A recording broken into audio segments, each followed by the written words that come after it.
Hi guys, and welcome to my bankroll building series. I'm Stefan from BecomeAnOnlinePokerPro.com. Now, in case you don't know about BecomeAnOnlinePokerPro.com, it's a site I've created to help people beat the micro and small stakes poker games online. And now I plan to make this the greatest free poker resource out there. And on this site I'm already offering a free 10-day course on how to become a winning poker player. You should go ahead and grab that right away. Just put in your email here and press the Get Started Now button. That'll get you underway. And on top of this, I'm currently creating this video series that you're listening to or watching right now, and I plan on expanding on the free course in this series, because with live play I get to explain more specific situations. I get to explain concepts more in depth as we're playing. So I think the e-course with this video series is going to be a very powerful 1-2 combo for anyone looking to make money playing online poker. So yeah, in this bankroll building challenge I plan to take an initial $200 deposit and show you with live commentary how I beat the games and move up through the stakes. And now the plan with this now is to go from NL4 to NL50, because the main goal of my site is to help people who are struggling at these limits from NL4 to NL50.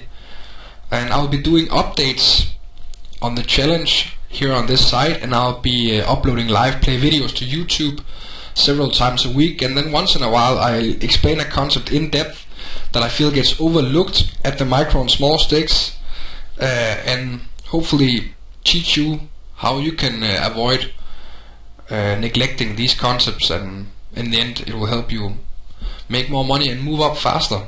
So with those basic introductions, I think we should just get over to Party Poker and get started. I have a few tables loaded up already.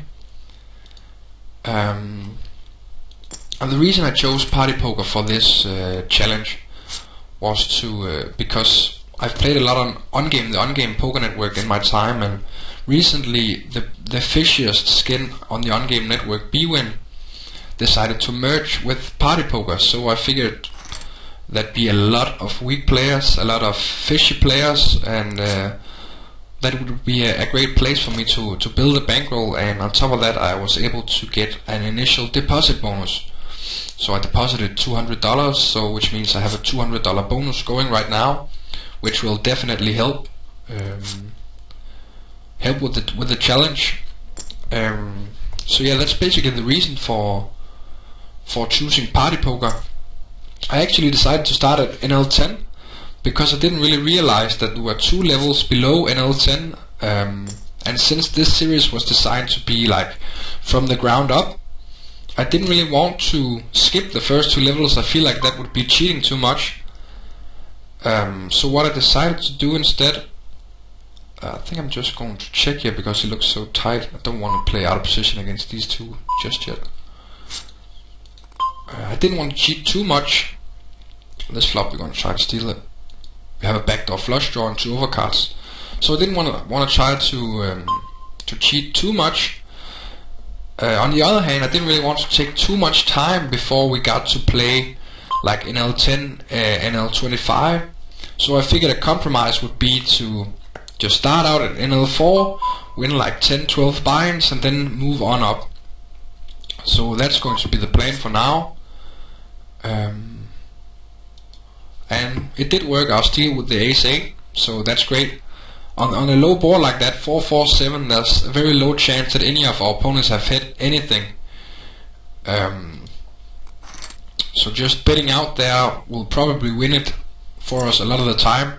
And then we did have a backdoor flush draw, so whenever a spade comes on the turn, or an ace or an 8, we probably have the best hand too, so that's a great spot to just bet out. Now over here on table 1 we have the ace-10 suited. I'm just gonna raise it up. This is the second hand in a row where Peter and High Five are both limping in. Now when people are limping in, that's almost always a sign that they are losing players or very weak players.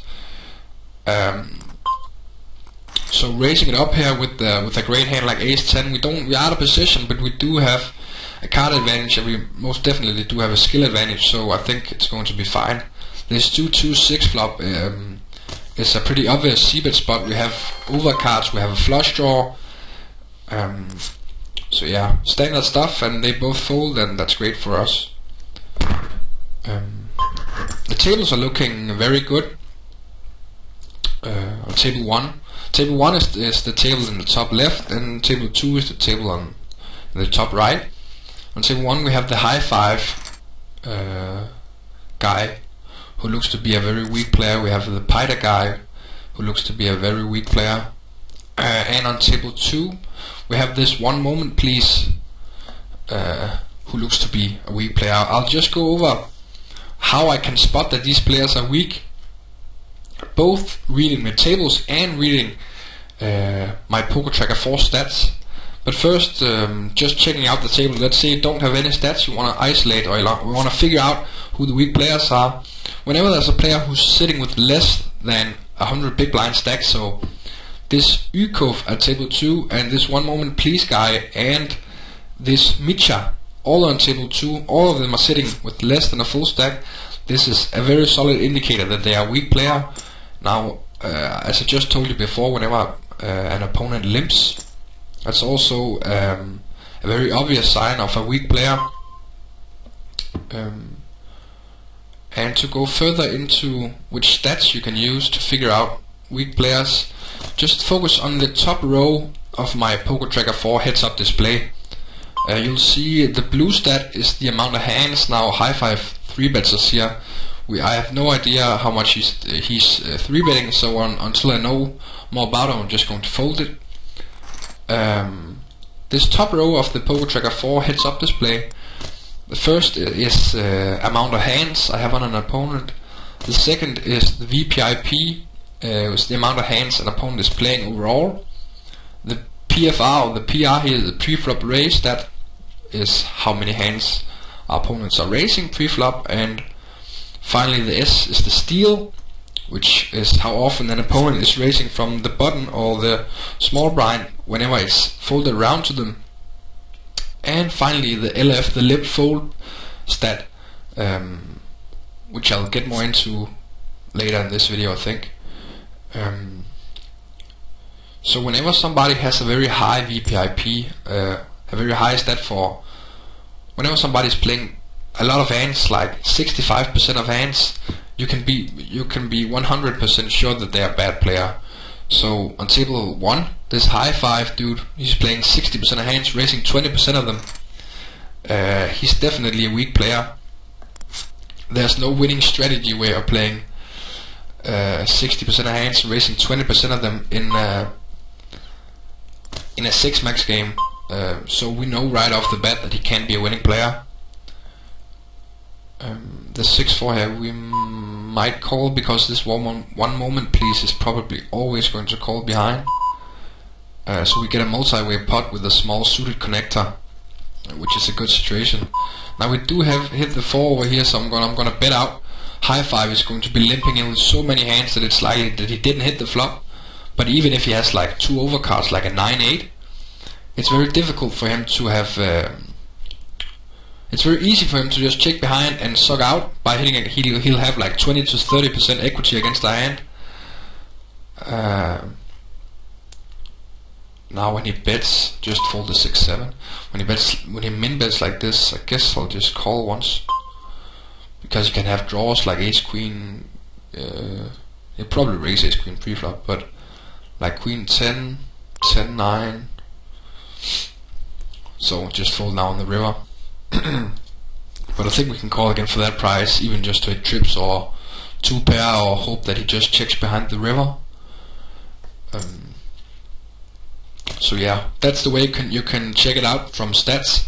Another indicator is if there's a very long way between the amount of hands people are playing and the amount of hands people are raising. This indicates that you are facing a very passive player, since they like to call way more than they like to raise, since the difference between how many hands they're playing overall and how many hands they're raising is all calls. So that's another way you can use those two stats to get an indication. Here on table 1 we hit the king against these two fishy players. Just going to make a big c-bet and hope to get a lot of money in the pot quickly. Now when the ace comes on the turn, it's not a great situation really. He can't have it that much, but he's not really going to like to call too much, so I think I'll just check behind here and bet the river.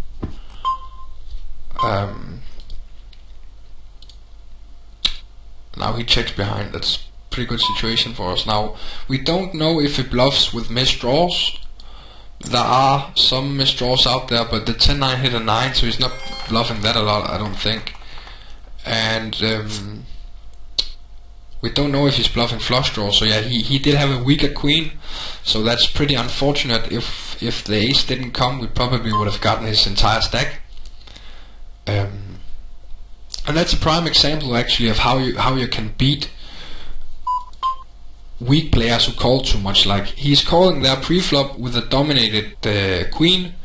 We flop a queen as well, and so whenever we hit the same top pair, we're gonna have a better kicker, and he's going to be calling too much, so we can just bet all three streets and win the pot. That's how we're going to that's how you should approach playing these fish who like to call way too much.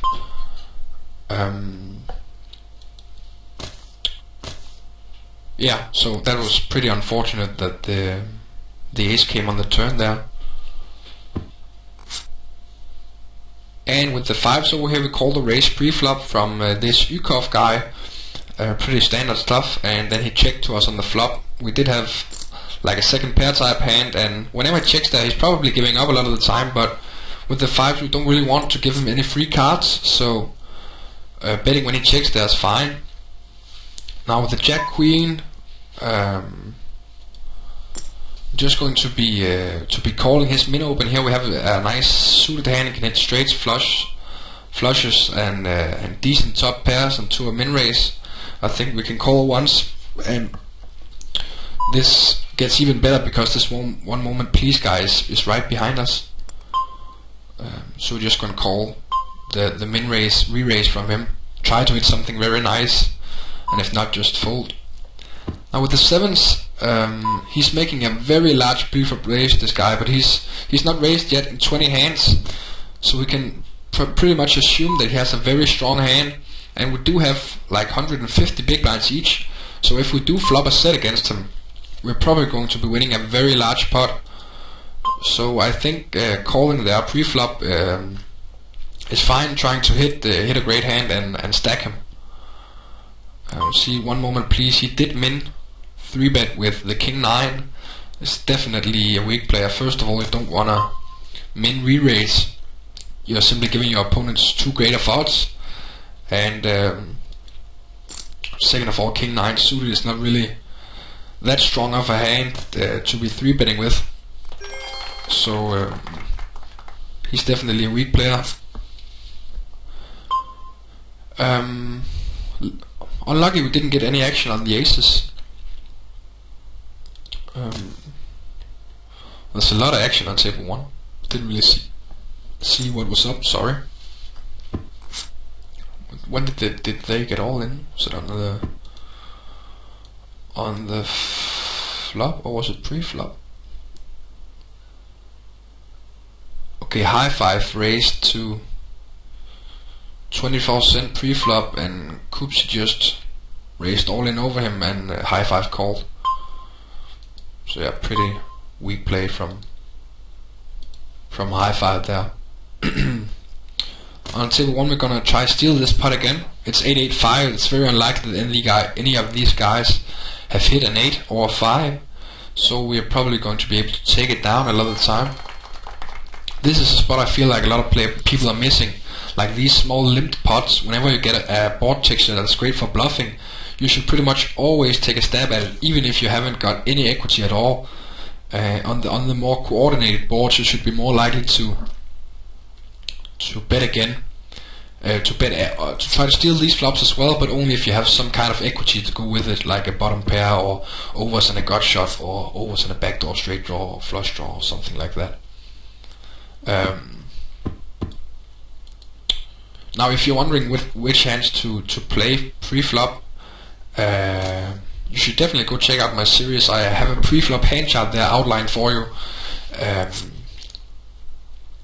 And in this series, as well as coming series, I'll work from that baseline, that frame. So I'll be expanding on that basic groundwork I deliver to you there. So if you are interested, definitely go grab that, check it out.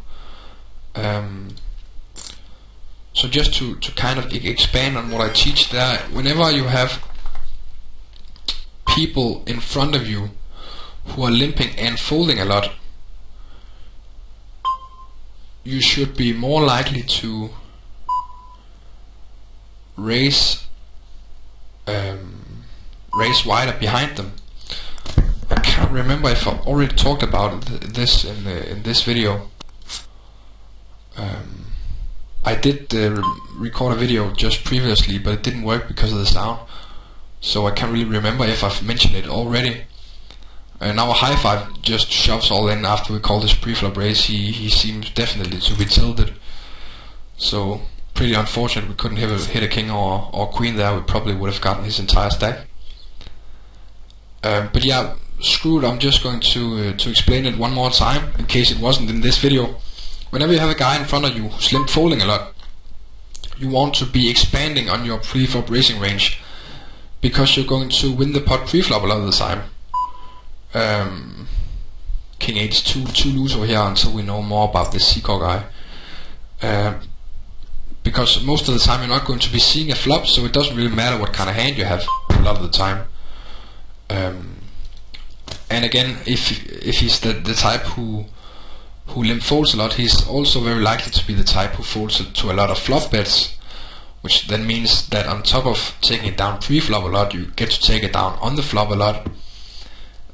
Which means you should be even more likely to isolate him, to raise behind his limps. On the other hand, if you have a guy who's limp calling a lot, and who's calling a lot of flop bets, you should generally have stronger hand ranges whenever you're isolating, whenever you're raising behind their limps, because you're going to need to be betting not just the flop, but also the turn a lot of the time. So you want to have hands that can make good top pairs, or at least flop a lot of equity, which you can use to bluff later streets. So that's one way you should try to look at expanding your pre-flop game.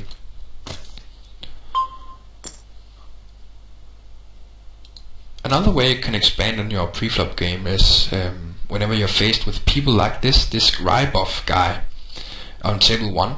He's playing so tight, over 16 hands he's playing a 6-6 VPIP and PFR. This means he's basically only playing the very, very, very best hands.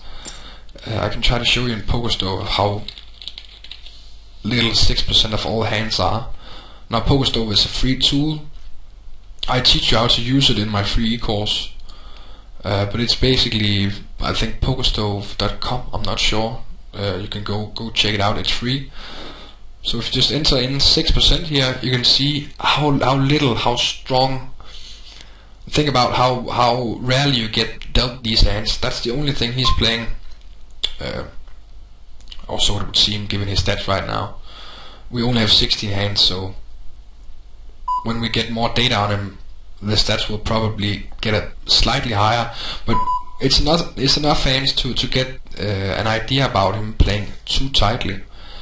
So the way we beat a player like him is we try to steal a lot when he's in the blinds, because he's going to be folding a lot. And whenever he's on the button and we're in the cutoff like here, we can kind of expect him to fold his button, which basically means we get to have the button another time over, which is very, very profitable, since playing the button is it's the most profitable thing in poker. So having these guys directly to your left at a poker table is a very good scenario, because you can steal a blind slot, you can open wider from the cutoff, And having players like Hi5 or Pyda directly on the right is very good, since you can isolate them. You can isolate them a lot and play pots against them in position with skill advantage, card advantage, and positional advantage, which will also make for very, very profitable situations. Now, we're not really getting into a ton of interesting spots, but I guess that's to be expected when you're only playing 2 tables. But since it's one of my first times talking over video while playing, I figured I'll try to keep it simple and stick with 2 tables. As you can tell, English is not my native language, so I sometimes have to think about how to phrase certain thoughts. So I figured 2 tables would be fine for a start. If you want to see more tables in the future, please let me know in the comments.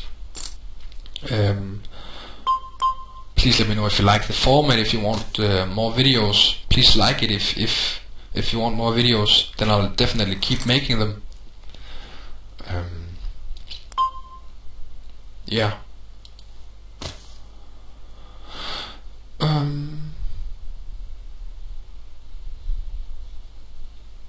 But the tables look very soft, definitely. Anyone who's following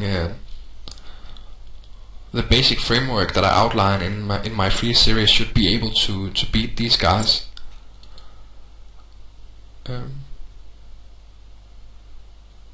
We have the Ace of Queen on table 2. I was hoping that the Seeker guy would be limping in, since he looks to be the weaker player. But we're just going to raise it up now.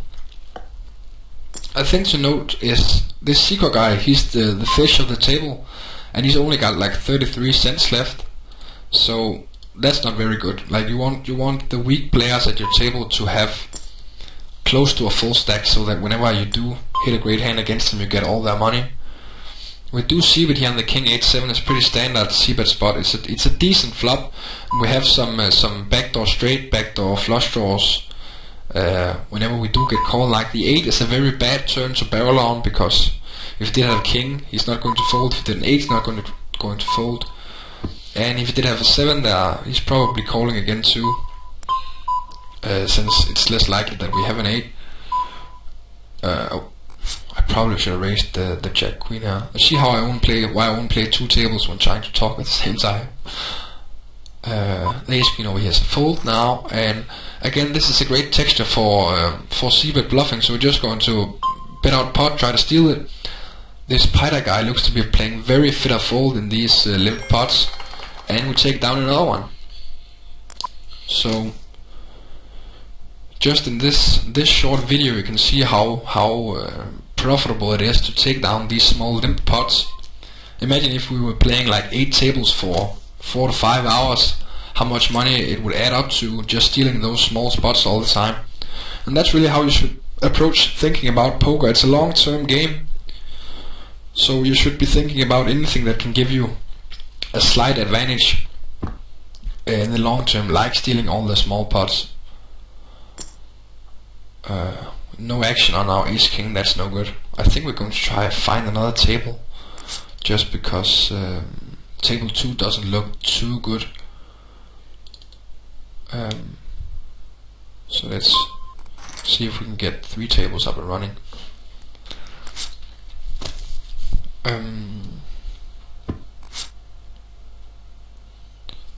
Yeah, it would be nice if this Seeker guy, he could buy in again.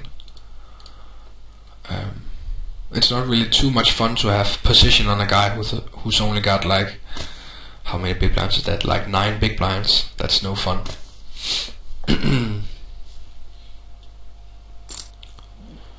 But yeah, it seems, what I've noticed just from setting up my my Poker Tracker 4 and the heads-up display is that people seem to be either very, very loose and bad, like fishy, like this Peter guy or this Hi5 guy, or very, very tight, like this Grybov guy, also on table 1. Where it's either one extreme or the other, and this makes for incredibly profitable games, because this Grybov guy basically lets you play a ton of pots with the fish and steal his blinds all the time. and these very loose passive fishy guys like High Five and Peter are just going to be very easy to beat, very straightforward to beat. So there's not really anybody who's going to be giving us trouble, which is good news. Going to wait for the big blind. You should always wait for the big blind whenever you're trying to sit down at a poker table. And this comes down to what I was talking about just before, about thinking about poker as a long-term game. So imagine if you're sitting again 8 tables 5 hours a day, and you do that every day for a month. It adds up pretty quickly, so definitely avoid doing that. We do hit a top pair in table 1. We raise up the Queen Jack against the 2 limpers.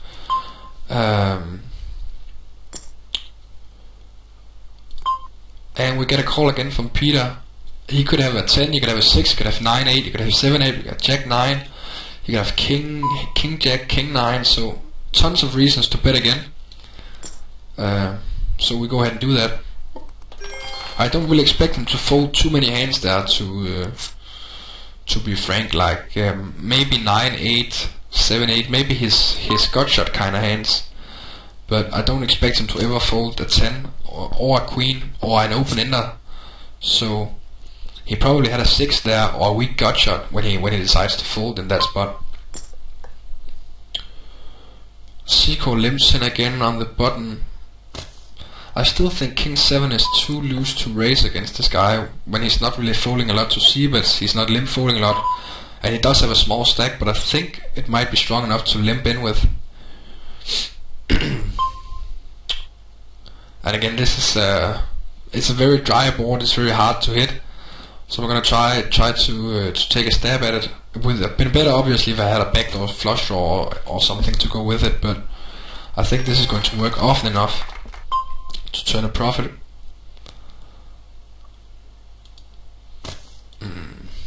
And it worked, so that's great. 7-4 is an easy fold on the button, and now we get to play on table 3. Now I think the video has been running for like 25 or something minutes. I'll go a bit longer. I think something like half an hour would be fine for the first video. I really like to get some feedback from you guys. If you like the format, if you like this way of approaching, if you like the idea, then definitely leave some comments and some questions, anything down below. I read all of it, and I'm doing this to try and help you guys, so I really want your feedback. I really like to get your feedback on this. Oh, this is a pretty nasty spot. Like, we do get decent pot odds, but we're way behind after a king, and against good draws we're flipping. We lose to some 10s, so I think it's okay to fold there.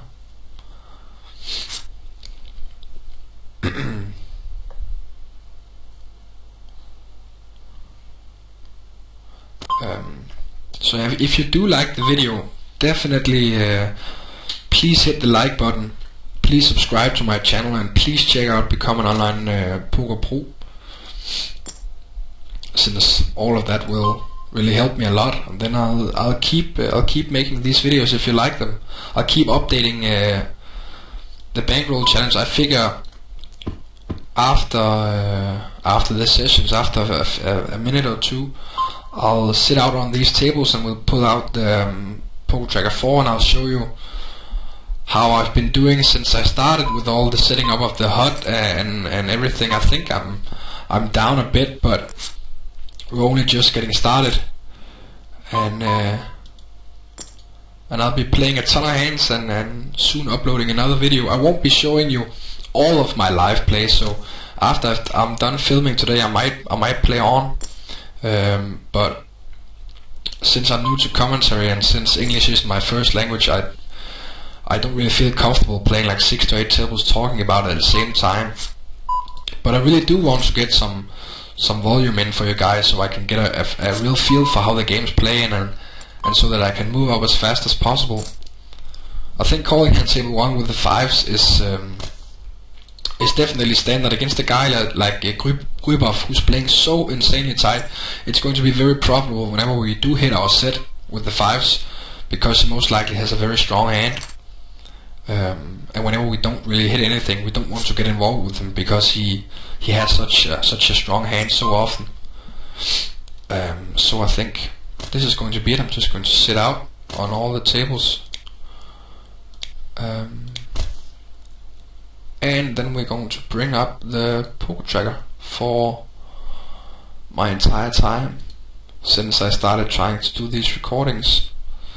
See, so I think we started like down here, so we did win like half a buying while shooting this video. Obviously these stats don't tell us anything yet. There's no sample size. It's only like 500 hands. But I will continue to play, and I'll continue to update you on the starting bankroll, the current bankroll. And yeah, please like the video if you did like it. Please comment. I'll answer any questions. Please check out Become an Online Poker Pro. And thanks for watching, guys. Bye.